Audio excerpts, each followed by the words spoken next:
Boa noite, pessoal, tudo bem? Estão conseguindo me ouvir? Boa noite, dá para ouvir sim. Beleza.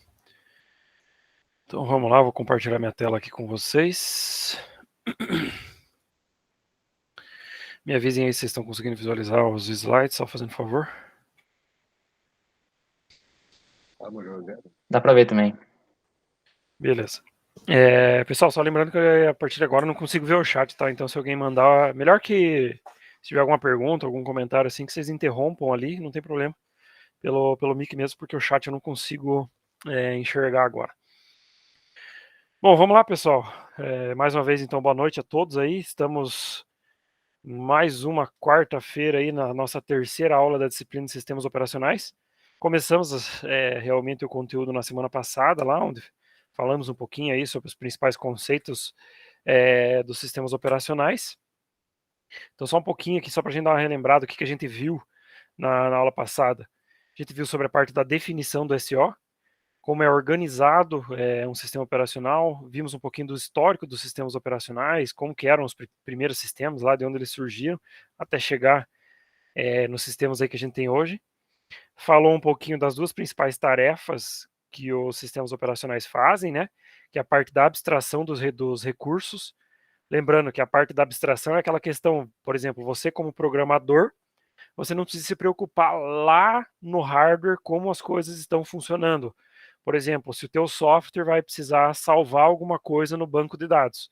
Então você não precisa saber como isso acontece exatamente lá no HD, porque o sistema operacional ele te dá uma interface, vamos dizer assim, e ele que faz todo esse cuidado lá na parte no nível mais baixo. Então você só sabe que o arquivo no banco de dados está sendo salvo, e aí quem faz toda essa abstração e o cuidado disso é o sistema operacional.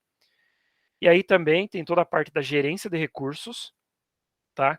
Que é aquela questão de você fazer gerenciamento de processador, gerenciamento de memória, distribuir isso para todos os processos, todas as aplicações que estão sendo executadas aí no teu computador, no smartphone, seja lá o dispositivo que for. E um pouquinho falamos das funcionalidades também que existem lá dentro dos sistemas operacionais. E foi até aqui, basicamente, que deu tempo da gente falar na aula passada, tá? E faltou da aula passada ainda a gente falar das categorias dos sistemas operacionais, os tipos de sistemas operacionais que existem. Vocês já fizeram, ou devem estar aí terminando, uma atividade que eu tinha passado para vocês, falando um pouco da parte da classificação dos sistemas operacionais. Ah, sistema multiprogramação, monoprogramação, então tem 6 tipos de classificação lá, e era para vocês darem uma pesquisada e tal, falar um pouquinho sobre cada uma delas. Mas tem a questão das categorias também de sistemas operacionais. Então a gente vai falar um pouco, só terminar essa parte aqui da aula passada, e aí a gente vai entrar então no assunto realmente que é da aula de hoje, falar sobre a estrutura de um sistema operacional e falar dos elementos de hardware ali que estão envolvidos na execução e no funcionamento do sistema operacional. Então vamos lá. Voltando então, terminando o assunto da aula passada, onde a gente estava falando lá sobre os conceitos básicos dos SOs. Como eu falei, tem a questão das categorias dos sistemas operacionais. E aí eles podem ser classificados a partir de diversos parâmetros. Por exemplo, o tamanho do código, quer dizer, o tamanho que tem o código-fonte realmente daquele sistema operacional, velocidade de execução dele, suporte a recursos específicos, por exemplo, ele é um sistema operacional móvel, é um sistema operacional de um micro-ondas, por exemplo, que é um tipo diferente, geladeira, então tem vários recursos específicos de alguns sistemas operacionais. Se ele fornece acesso à rede ou não, e por aí vai. Tem vários outros tipos de classificação que podem ser feitas nos sistemas operacionais. A gente vai ver aqui os principais tipos que existem aí, que alguns já estão entrando em desuso, você já não encontra muito, tem muitos que ainda estão sendo usados. Tá? Um deles é o sistema Embed, ou também chamado sistema operacional de lote. Ele é dos tipos dos sistemas mais antigos, e basicamente eles executavam as tarefas em lote, ou seja, ele pegava um lote de processos a ser executado e esses lotes, dentro desses lotes, eram colocados aí cada processo dentro de uma fila, juntamente com os dados e as informações para execução, porque todo processo, tudo aquilo que é executado pelo processador, ele tem dados de entrada. Então, sempre quando você vai executar, ele precisa desses dados de entrada para executar. Então, ele colocava isso dentro de um bolo, vamos dizer assim, todos os processos com os dados deles, e fazia essa execução. Isso era chamado de job, então, que é como se fosse um trabalho, né? E aí os processadores, então, recebia esses programas e processava sem haver interação com o usuário. Ou seja, então ele pegava um lote e processava, pegava um lote e processava, sem ter interação nenhuma com o usuário. Ele permitia alto grau de utilização do sistema, porque ele ia processar aquele lote como um todo. Então, quer dizer, o processador, durante aquele tempo, ia estar com 100% de uso. Diferente do PC normal que a gente tem hoje aqui. Ah, você está usando o PC lá, ele está em 20, está em 30, quer ver? Vamos pegar agora aqui, se eu pegar o meu computador, abrir o gerenciador de tarefas dele aqui, o desempenho dele, ó, fica variando aqui, não sei se vocês conseguem enxergar, mas ó, tá em 13, 10, 9, então quer dizer, tem uma baita de uma capacidade de processamento que nesse momento aqui não está sendo utilizada. Normalmente os computadores são assim. Os sistemas em lote não, porque a partir do momento que ele começava a executar um lote, 100% do uso do processador era na execução daquele lote. Em lote significa, então, um conjunto de comandos que devem ser executados em sequências. É uma sequência de instruções que o processador tinha que executar. Aqui alguns exemplos de sistemas operacionais em lote, que é o IBM OS 360 e o VAX VMS. São basicamente sistemas operacionais que acho que é difícil encontrar em uso hoje em dia aí. Temos também os sistemas operacionais categorizados como sistemas de rede. Basicamente é porque eles possuem suporte de operação na rede. A forma de funcionamento deles é baseado na rede. Ele oferece aplicações locais e recursos que estejam em outros lugares da rede, no caso, né? Então ele faz essa utilização da rede para compartilhar informações e compartilhar arquivos, hardware, como por exemplo impressoras, né? Então, então você pode pegar, por exemplo, assim, um Windows da vida, ele pode ser considerado um sistema em rede, ele pode ser considerado outros tipos de categorias que a gente vai ver mais para frente. Então, às vezes, você vai achar um sistema que ele pode encaixar em várias categorias, porque ele permite todas essas questões. E aí, até como está aqui embaixo, todos os SOs atuais oferecem esse tipo de funcionalidade. Então, por exemplo, o Windows e o Linux e tal são sistemas que podem ser considerados como sistemas operacionais de rede. Temos os sistemas distribuídos. Basicamente, os recursos de cada computador eles estão disponíveis através da rede também. Então, ele também utiliza a questão da rede de internet aqui, tá? O usuário interage com a interface, mas ele não sabe onde a aplicação está sendo executada e armazenamento dos arquivos, ou seja, não ele vai estar quase como um terminal burro, vamos dizer assim. Então, tudo que é executado através da rede num servidor, por exemplo. E aí é o sistema que decide de forma transparente para onde que vai mandar essas solicitações de acordo com o tipo de sistema lá, conforme o sistema estiver construído. E aí tem também alguns tipos de sistemas de computação em nuvem que implementam aí esse conceito. Quer dizer, você pega aí a internet toda, vários computadores localizados em vários lugares do mundo, cada um deles pode ter um recurso, alguma coisa, e tudo isso é distribuído pela rede. Tá? Aqui um exemplo de sistemas distribuídos, você tem um sistema do tipo cliente e servidor, e vocês tem também o sistema do tipo ponto a ponto, ou peer-to-peer, né? Basicamente, o sistema cliente-servidor, você tem um servidor onde você tem todas as funcionalidades, todos os recursos daquele sistema, e aí vocês têm os clientes, então, que fazem acesso e recebem os dados desse servidor. Então, nada é executado nesses terminais. Tudo aqui só serve para fazer as requisições, por exemplo. Aí tudo que é feito aqui é enviado para o servidor, que daí retorna os dados de acordo com aquilo que foi feito. E aí você tem o sistema ponto a ponto, que acho que é o tipo mais comum de rede que existe hoje em dia, se for ver, que é todos os computadores conectados a todos dentro de uma rede, tá?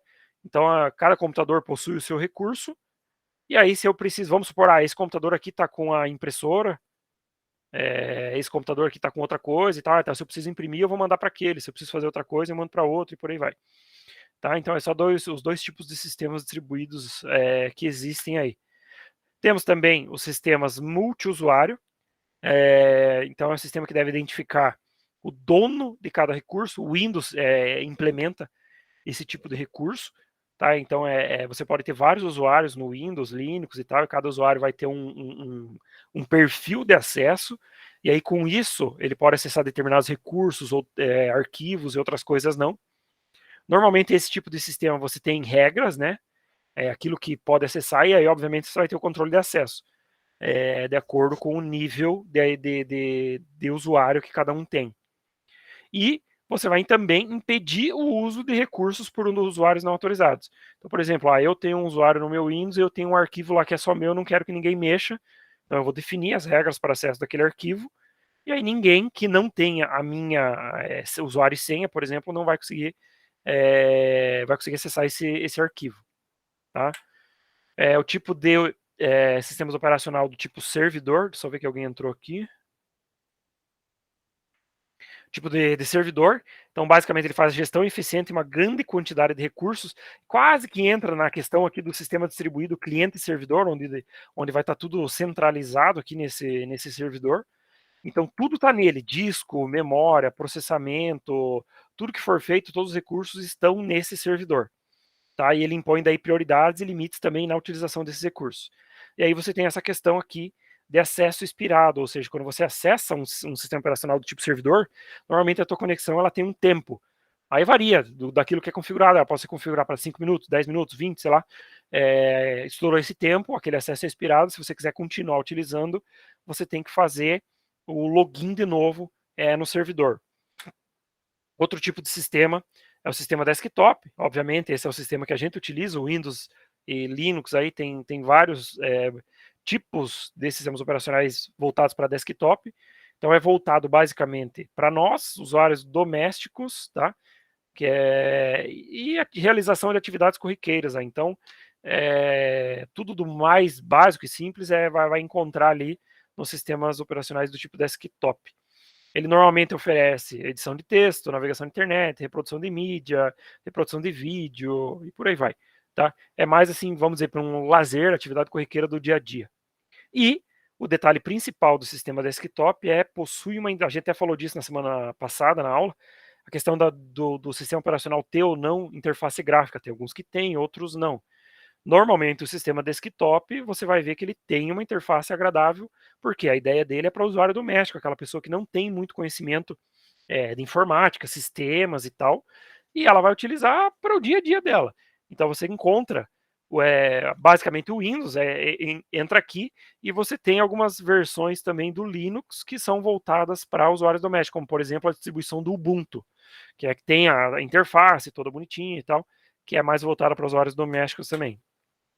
Temos outro tipo de sistema operacional, que é o sistema móvel, que aí entra a questão dos smartphones, tablets, notebooks e tal. O Windows, como eu falei, ele é considerado também um sistema operacional móvel, assim como você vai pegar um Ubuntu da vida e tal, porque eles fazem a gestão de energia, que é uma das principais coisas que tem que ter em um sistema operacional móvel.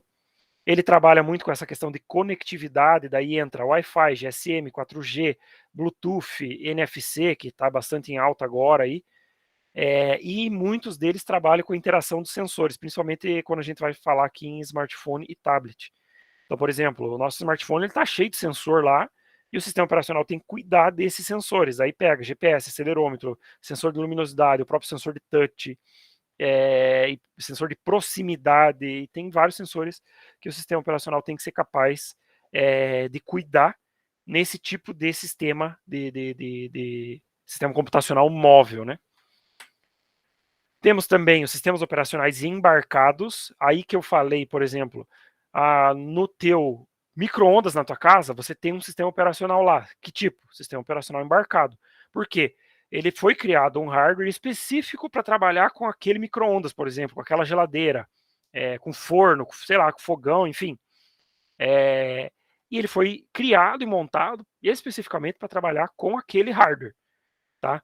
E se você tirar ele dali, possivelmente ele não vai funcionar. Então ele é feito especificamente para aquele aparelho. Então ele vai operar sobre um hardware com muito pouco recurso de processamento, armazenamento e energia, tá? Em alguns casos.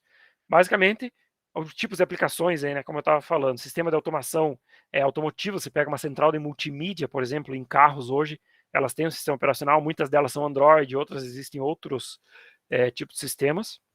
E aí equipamentos eletrônicos de nosso uso diário, aí, DVD, TV, micro-ondas, geladeira e por aí vai. Tá? São os sistemas do tipo embarcado. Temos alguns sistemas operacionais também chamados de tempo real, onde basicamente o tempo de operação, tempo de processamento, o tempo de tudo que é feito nele é essencial. Normalmente isso aqui é utilizado em sistemas onde você tem iminência de risco de vida, por exemplo. Tá? Ele não precisa ser necessariamente ultra rápido. A ideia é que esse tipo de sistema em tempo real ele tem que ter o comportamento previsível. Por exemplo, eu vou calcular a trajetória de um avião, por exemplo, lá num sistema de controle aéreo.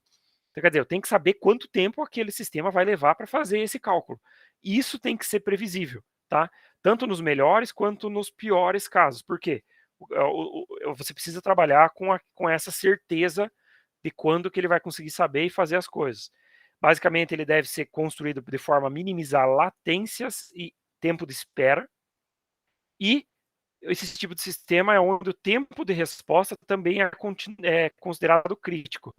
Apesar de que aqui ele fala que não precisa ser ultra rápido, existem situações realmente que ele não precisa ser ultra rápido. Mas existem outras situações que a velocidade é uma característica fundamental. Né?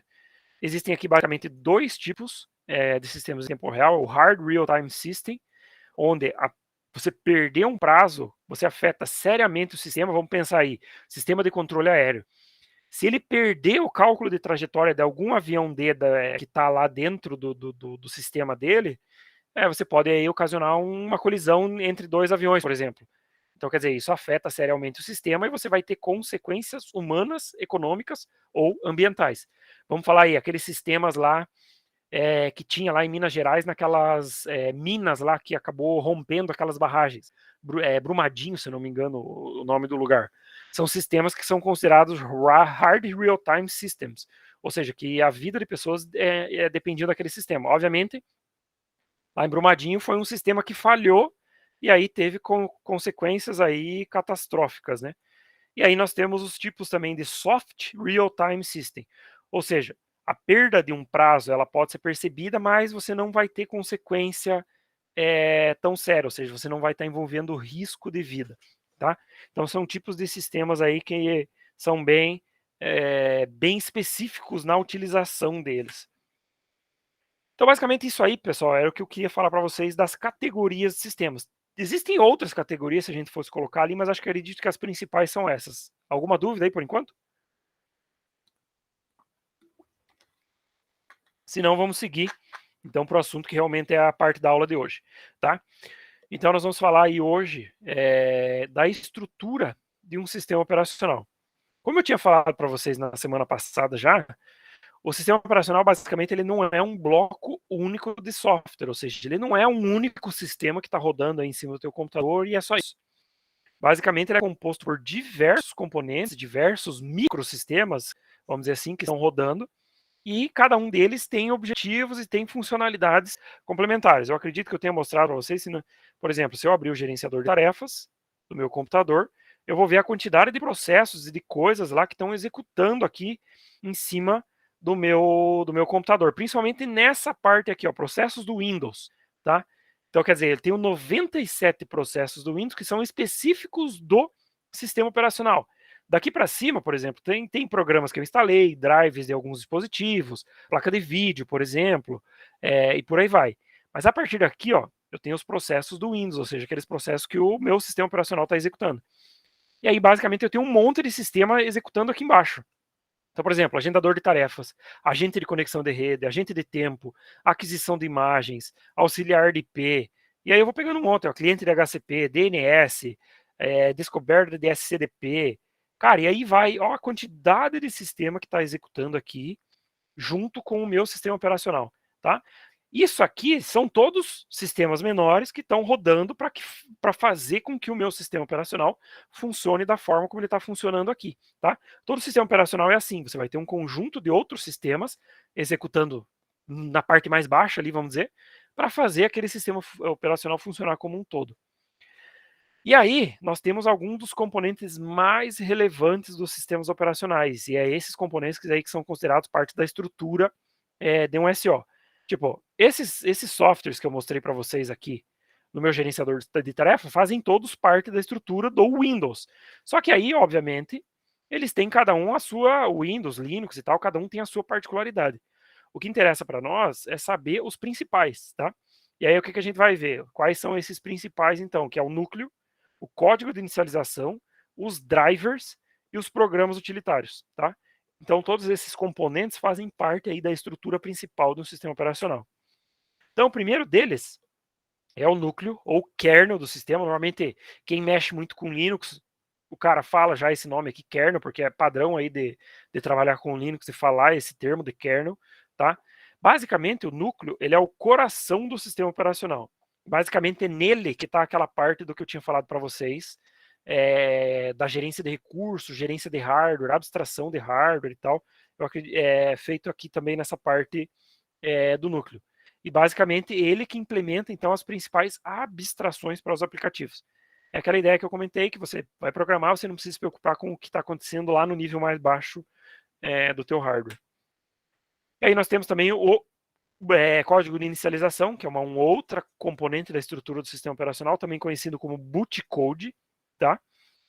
Ele é responsável por fazer a inicialização do hardware do sistema operacional. Então, basicamente, essa inicialização ela requer aí uma série de tarefas. Então, você tem que reconhecer tudo aquilo que está instalado no teu computador. Ah, tem placa de rede, tem placa de vídeo, tem mouse, tem teclado, tem fone de ouvido, tem placa de som, tem tudo. Então, você tem que reconhecer, você tem que testar esses componentes de hardware, ver se todos estão funcionando, se estão trocando informações, mandando mensagem, recebendo mensagem, por aí vai. E você tem que configurar todos esses hardwares para utilização por todas aquelas aplicações. Então, quer dizer, configurar toda aquela parte da abstração lá. Então, basicamente, quem cuida disso é o código de inicialização do sistema operacional.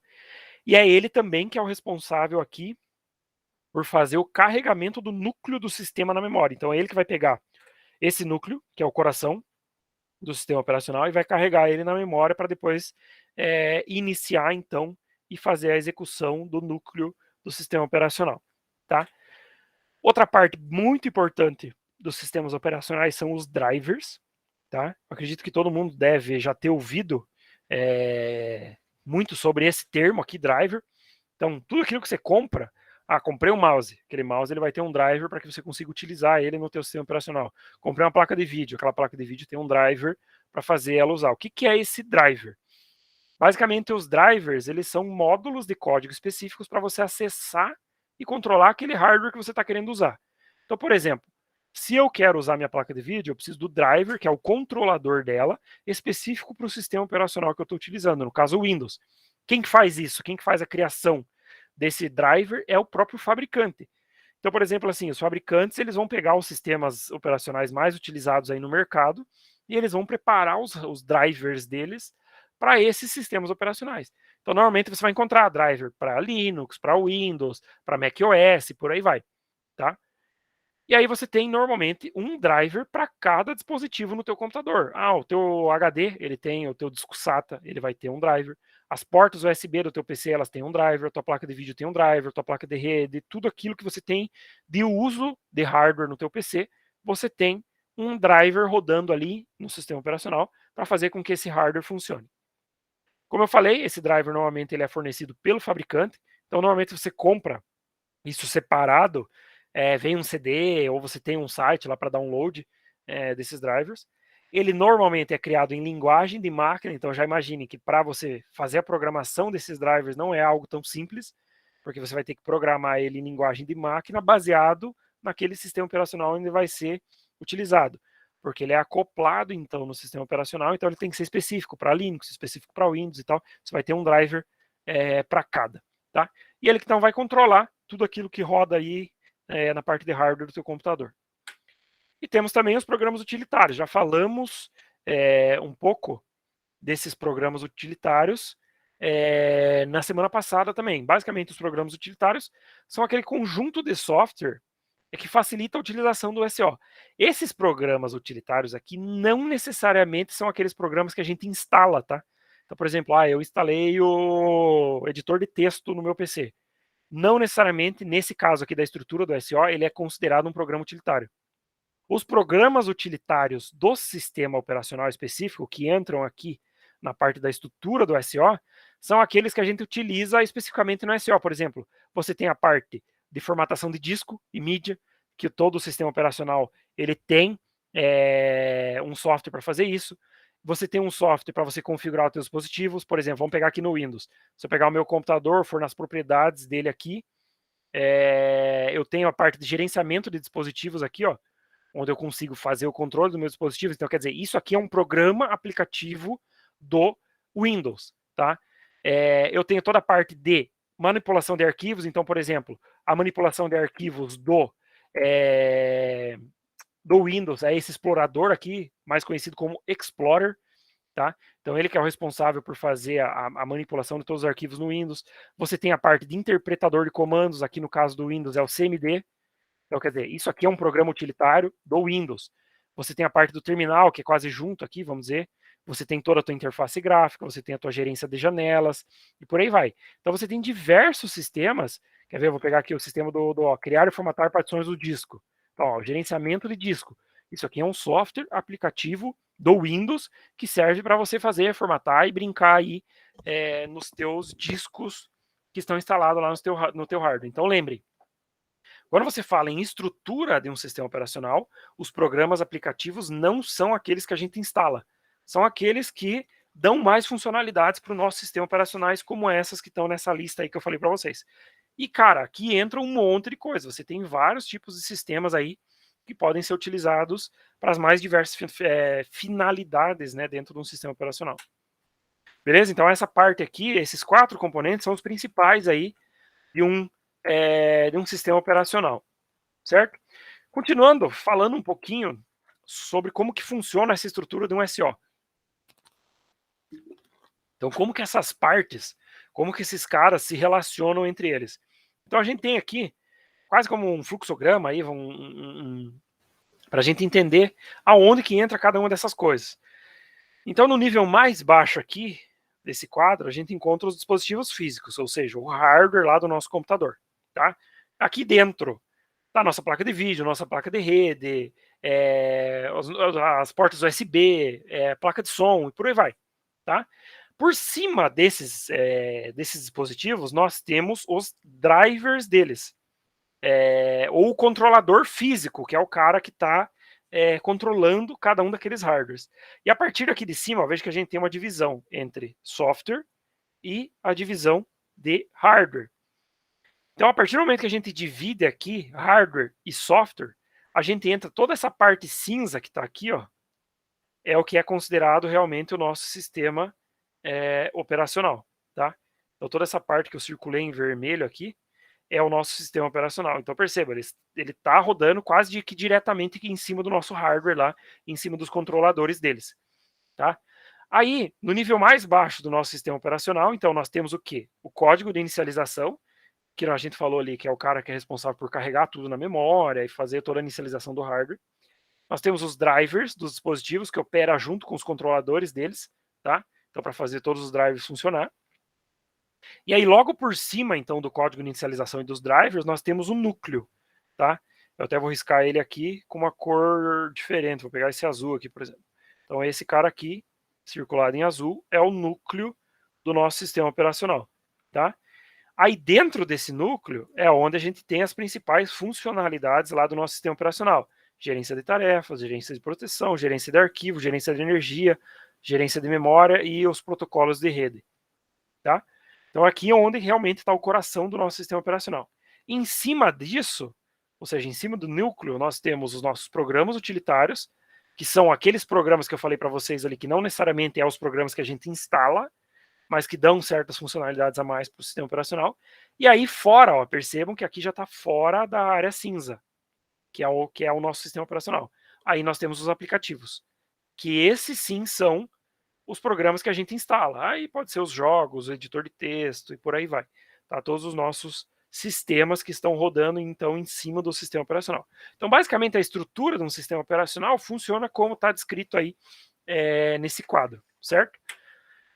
Então, basicamente,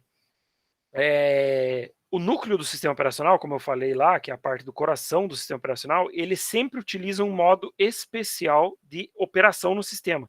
É quase como se ele tivesse assim, completa controle sobre tudo aquilo que acontece no nosso hardware, no nosso processador e tal.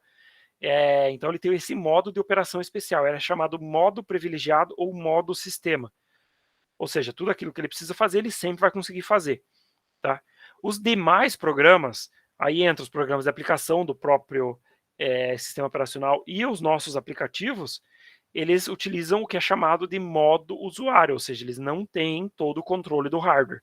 Tá? Eles operam por cima do núcleo, então quem vai controlar o que eles vão acessar, quando vão acessar, tempo de acesso e tal, é toda a parte do núcleo do sistema operacional.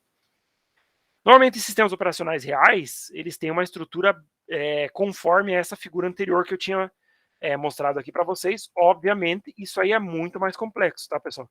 Isso aqui, vamos dizer assim, é uma organização genérica, só para a gente entender mais ou menos como que é a organização desses sistemas. Mas, obviamente, se você pegar um sistema como um Windows, um Linux ou algo assim, isso aí vai ser muito mais complexo de conseguir entender e saber o que cada uma das coisas faz e funciona e tal. Por exemplo, um exemplo disso é o sistema operacional Android. Ele é um sistema que é baseado em Linux e ele tem uma estrutura gigantesca de bibliotecas e de serviços que são chamados de serviços a nível do usuário. E basicamente essas bibliotecas e tal são todas usadas para construção de aplicações. Então aqui está só um exemplo de como que é a organização do sistema operacional do Android.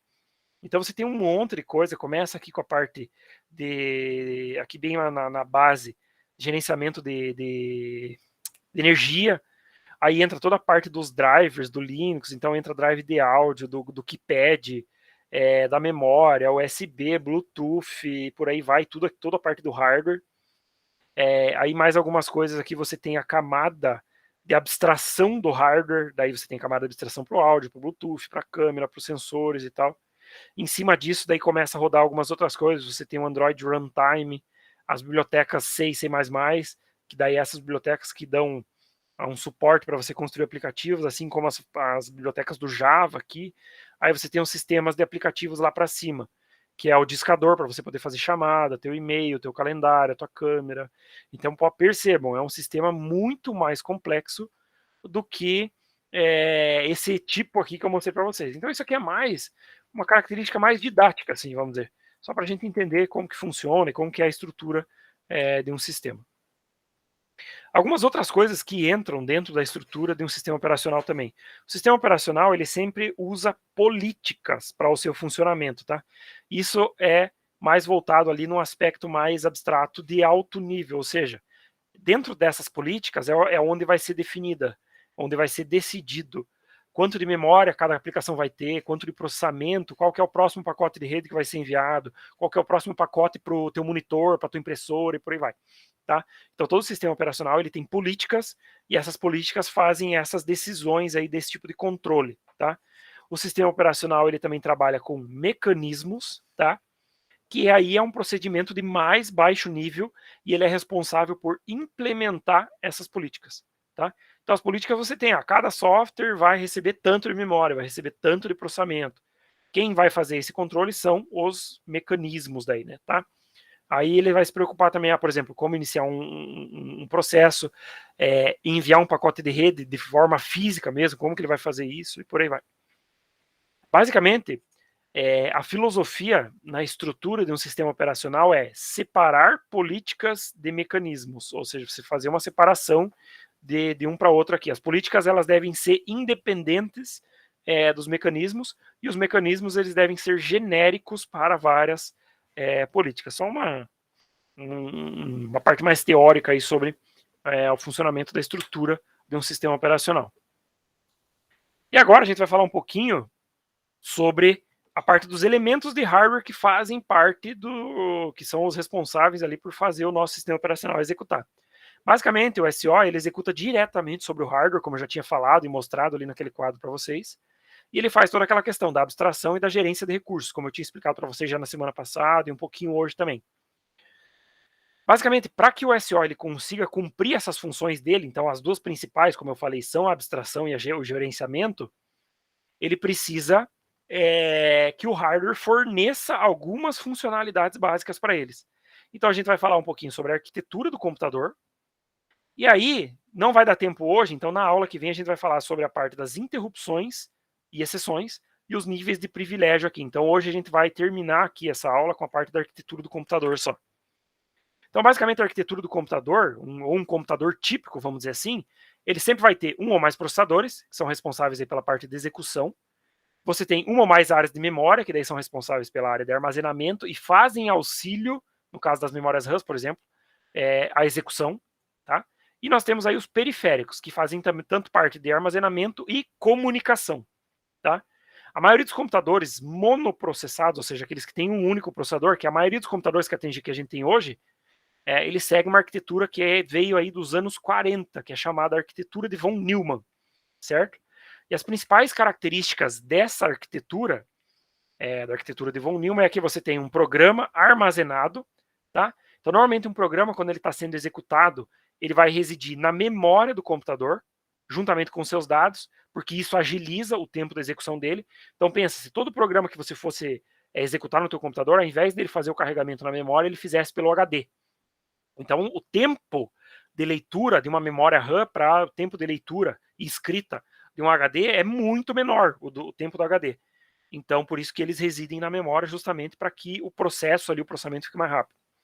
E ele tem a questão também dos barramentos, ou seja, que conecta todos os elementos do computador. E a gente vai falar um pouquinho desses barramentos hoje também. Então, essa aqui, basicamente, é a arquitetura básica, típica de um computador, baseado nessa arquitetura de von Neumann lá. Nós temos aqui um processador, nós temos a parte da MMU e da cache, nós vamos falar sobre isso aqui um pouco mais para frente, tá? Nós temos a memória do nosso computador, e aqui entra a questão da memória RAM, tá? É ela que auxilia toda a parte aqui do processador para execução.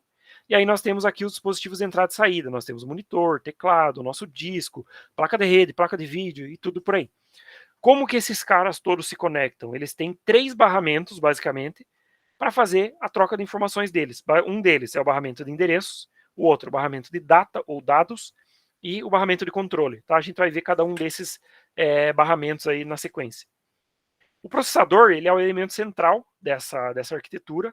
Ele que basicamente lê as instruções, os dados da memória, ele processa todas essas instruções juntamente com os dados de entrada e devolve o resultado para a memória. Tá? Esse processador ele é construído normalmente por uma ULA, ou chamada também de unidade lógica aritmética, que é onde realmente é feito os cálculos dentro do nosso processador, e todas as operações lógicas são realizadas dentro dessa ULA aqui. E o processador também possui registradores. Esses registradores, basicamente, eles têm funções específicas. Contador de programas, ponteiro, flags e tal, e algumas funções específicas que eles têm para o funcionamento do processador. Os processadores modernos, obviamente, eles são mais complexos, eles têm mais coisas ali funcionando. Por quê?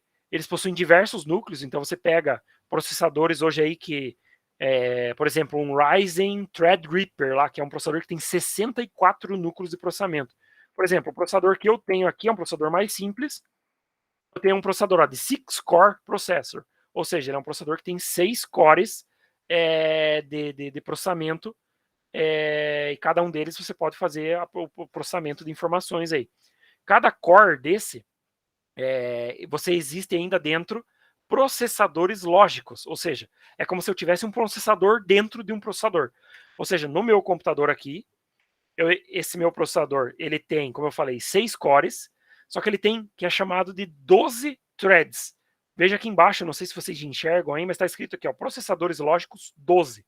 É como se cada processador físico dentro do meu processador tivesse mais 2 processadores lógicos. E, obviamente, isso aí melhora o processador em desempenho e tal, e consegue fazer mais coisas. E aí, nesse caso, você pode ter vários processadores trabalhando em paralelo, e aí, obviamente, a construção disso já muda, e o funcionamento desse processador também já muda. Tá? Aí entramos na parte da memória. A memória, existe essa pirâmide aqui, que é chamada de hierarquia de memória. Basicamente, qual que é a diferença entre todos os tipos de memória que a gente tem? A gente começa aqui com esses registradores que tem lá dentro do nosso processador. Nós temos as memórias cache, tá? Aí tem nível 1, nível 2, já tem cache de nível 3 aqui no caso, dos processadores mais recentes.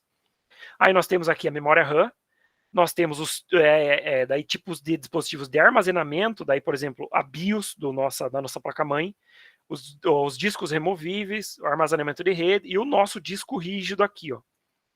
E aí nós temos as nossas entradas, algumas delas podem trabalhar com parte de memória também. Então, qual que é a diferença das memórias nessa hierarquia?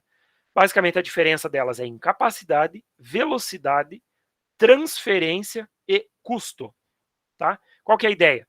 Quanto mais para cima nessa pirâmide a memória está, mais alto é o custo dela, menor é a capacidade que ela tem, tá? E maior é a velocidade de transferência de informações que ela tem. Então, por exemplo, o registrador, que é o que está aqui no topo, é o tipo de memória mais cara que existe, porque ela está junto do processador rodando, ou seja, ela tem basicamente quase a mesma velocidade que o processador. Tá? Só que é uma memória muito cara para você construir, e, consequentemente, o tamanho dela é muito pequeno. Então, ela está muito próxima ali do processador para auxiliar ele na execução. Aí nós temos também a memória cache. Também está lá dentro do processador, mas já é uma memória que ela tem um pouco mais de capacidade em relação aos registradores, mas ainda assim é uma memória cara, porém ela é muito mais rápida do que uma memória RAM, por exemplo. Então a memória RAM que está mais ou menos aqui no meio. Então é uma memória que tem uma velocidade média, uma capacidade de armazenamento média e por aí vai. Então quer dizer, quanto mais para cima, mais caro tá, e quanto mais para cima, mais rápida é a memória também, e menor é a capacidade. E aí o contrário, quanto mais para baixo, mais barato é a memória, mais lenta é a memória, porém maior é a capacidade dessa memória, tá? Então por isso que aqui mais para baixo que é onde a gente entra aqui com nossos discos rígidos, certo? E aí entramos na parte então dos barramentos aí do nosso computador. Basicamente, como eu falei para vocês, nós temos 3 barramentos lá. Eles basicamente são responsáveis por toda a comunicação no nosso computador. Esses barramentos, basicamente, eles se encontram na placa-mãe do nosso computador, tá? E ali dentro que está responsável, então, por toda essa comunicação aí entre todos esses componentes de hardware, tá? Então, nós temos o barramento de endereços, ele é responsável por indicar a posição de memória ou qual que é o periférico de entrada e saída aqui, I/O, que vai ser acessado, então por ele que conhece os endereços, onde está cada coisa. Nós temos o barramento de controle. Basicamente, esse barramento de controle ele vai indicar qual que é a operação que vai ser efetuada, se é uma operação de leitura escrita. E aí nós temos o barramento de dados, que é onde realmente é transportada essas informações entre processador memória, processador periféricos e periféricos memória também. Tá? Então, um computador sem barramentos hoje não funciona. Tá? Então ele precisa desses 3 barramentos para fazer a troca de informações. O acesso do processador à memória ele sempre é mediado por um controlador específico. Esse controlador específico ele pode normalmente está dentro do processador, que é aquela MMU que eu mostrei para vocês lá no começo, que é esse cara aqui, está dentro lá junto no processador. Então esse MMU, basicamente as funções dele, analisar os endereços de memória acessados pelo processador, ele vai validar esses endereços de memória e ele efetua eventuais conversões de endereço quando você está tendo problema de endereço entre a comunicação ali processador-memória. E aí nós temos também, no nosso parte de hardware, os nossos periféricos, tá? Que é os nossos dispositivos de entrada e saída. Basicamente, cada um desses dispositivos eles são acessados por circuitos eletrônicos específicos, tá? Que são os controladores. Já tinha mostrado eles para vocês lá quando eu mostrei a estrutura do SO. Tá? Então, esse aqui é a parte do hardware ainda, não é o driver, tá? O driver é a parte de software. Então, pense, um periférico, ele sempre tem o controlador. Só que ele tem o controlador na parte de hardware e ele tem o controlador da parte de software, que daí é o driver dele, tá? Para o computador, então, cada periférico ele é representado pelo seu controlador. Então, na verdade, assim, o computador não conhece, eu tenho uma placa de vídeo RTX 2060, blá, blá, blá. Não, ele conhece o controlador da minha placa de vídeo e é com esse controlador que ele vai fazer a troca de informação. E ponto, tá? Então, esses controladores, eles são acessados por meio de portas de entrada e saída, e essas portas são endereçáveis. E aí que entra, então, o barramento de endereços. É por esse barramento de endereços que esses endereços aqui, os periféricos, vão ser trocados, tá? E, normalmente, cada controlador possui uma faixa de endereços para essas portas de entrada e saída. Então, por exemplo, aqui tem uns exemplos de endereço de acesso. O teclado, ele vai ao endereço 0060H até o 006FH. Os endereços eles sempre são representados em hexadecimal, tá? E um conjunto ali de normalmente 5 dígitos em hexadecimal. E aí tem alguns outros que barramento ID, ID primário, ID secundário, porta com 1, porta com 2 e por aí vai. Então cada um desses endereços são associados a periféricos específicos no nosso computador. E aí, Ainda dentro da parte de hardware, a gente precisa entender e saber como que funciona essa questão das interrupções e exceções, que basicamente são as formas de como a gente consegue usar o computador na forma como a gente utiliza. Mas como eu falei, a gente já está aí, o tempo já deu, a gente vai ver sobre isso aqui, especificamente, na aula seguinte, na aula que vem, beleza? Pessoal, alguma dúvida, algum comentário aí sobre o que foi colocado na aula de hoje?